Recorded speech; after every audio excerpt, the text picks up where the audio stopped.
for me and none for all.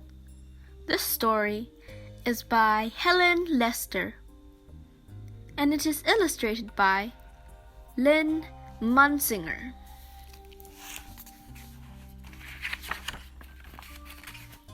All for me and none for all.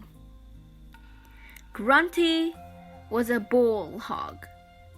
Not only did he refuse to share his toys with Hampshire and Berkshire, but he helped himself to theirs. Grunty grabbed Yorkie's shoes, even though he already had far more shoes than feet. And it got worse. Grunty constantly snuck up on Woolworth and Cluck to gather more fluff and feathers so he would have the poofiest pillows. If there was a something, he wanted it all for himself. What a hog! Snorted Hampshire, Berkshire, and Yorkie. He bestows new meaning upon the word, wise Woolworth said wisely. Cluck, Cluck said, and nodded. She was a chicken of few words. Clearly, Grunty's companions were fed up with his greediness. One day, as Grunty was skipping along, wolfing someone else's donut and collecting illegal flowers, he came upon the sign, "The Parks Department invites you to a treasure hunt on Saturday." "Oh, yes!" exclaimed Gruntly. "A treasure, all for me. Gold up to my belly, silver to my snout, diamond to my pointy ears. That's what it's all about, hey!" When Saturday came, Gruntly was ready for action. The park ranger explained the rules of the treasure hunt to the eager hunters. "You will have 3 clues," she said. "I'll give you the first clue. If you follow that and the other clues, you'll find a treasure." "Ooh," said Hampshire, Berkshire, and Yorkie. "A stupendously superb opportunity," observed wise Woolworth. "Cluck," agreed Cluck.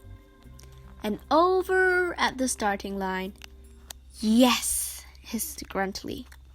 "I'm going to be the number 1 and get all the treasure. All for me and none for all." The park ranger called out the first clue. "Go 50 steps. Then you will see clue number 2 under the sea." Yes! Gruntly was in such a hurry to be in the lead, he didn't bother to hear the end of the clue. As the others headed off to look under the tree, Gruntly was racing towards the sea. Gruntly did not get far. Gruntly got wet. He sogged back. As he passed the tree, the second clue, which the other hunters had left behind, blew right into his hand. To find the next clue and make your heart sing, go to the playground. Look under the... Again, greedy Gruntly was so eager to be number 1. He skipped the last word. "I've got it," he snorted. "Wing! Look under the wing." Several annoyed and squawking birds later, Gruntly gave up the wing idea. And as he hurried past the playground swing, he tripped over the last clue, which his companions had tossed in the grass. To find your own treasure, turn left at the frog, and there it will be under a... I know, said Gruntly.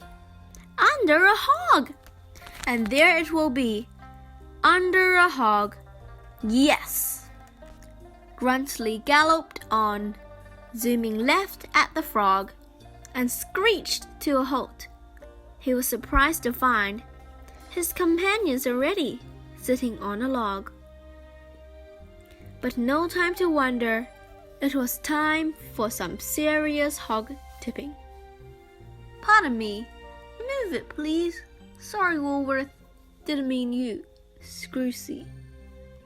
When both the hogs had been tipped, with absolutely no treasure beneath them, Gruntly paused and blinked. How could this be? No gold, no silver, no diamonds. Wait a minute. Gruntly eyed the little bags the others were clutching. What you got? The little group backed away. Trail mix, they answered. Our treasures. That's it? Trail mix? Seriously? Gruntly was almost speechless as his mind tried to replace gold, silver, and diamonds with trail mix. This was stressful, but he did it. After all, trail mix was rather yummy, and crunchy, and sweet, and delicious. I don't suppose there might be some left for me. All for me. Gruntly's fiddle hunters, fearing that he might grab at any moment, gripped their little bags so tightly they crackled.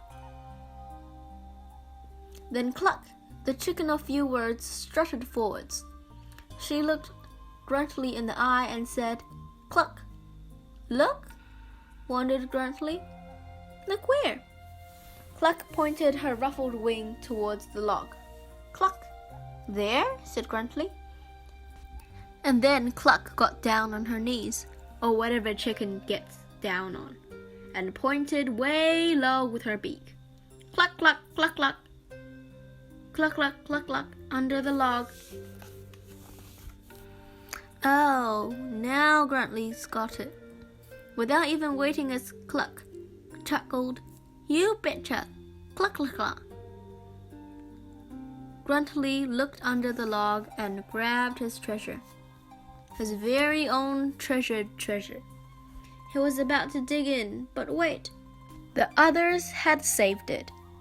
No one had touched it, or taken it, or snatched it, or grabbed it, or tried to nibble, or gobble, or hogged it. Gruntly was so moved by his companion's kindness and honesty, there was only one thing to do. Should he?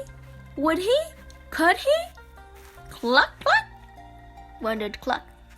As Gruntly moved closer, Hampshire, Berkshire, and Yorkie hugged their treasures, trembling.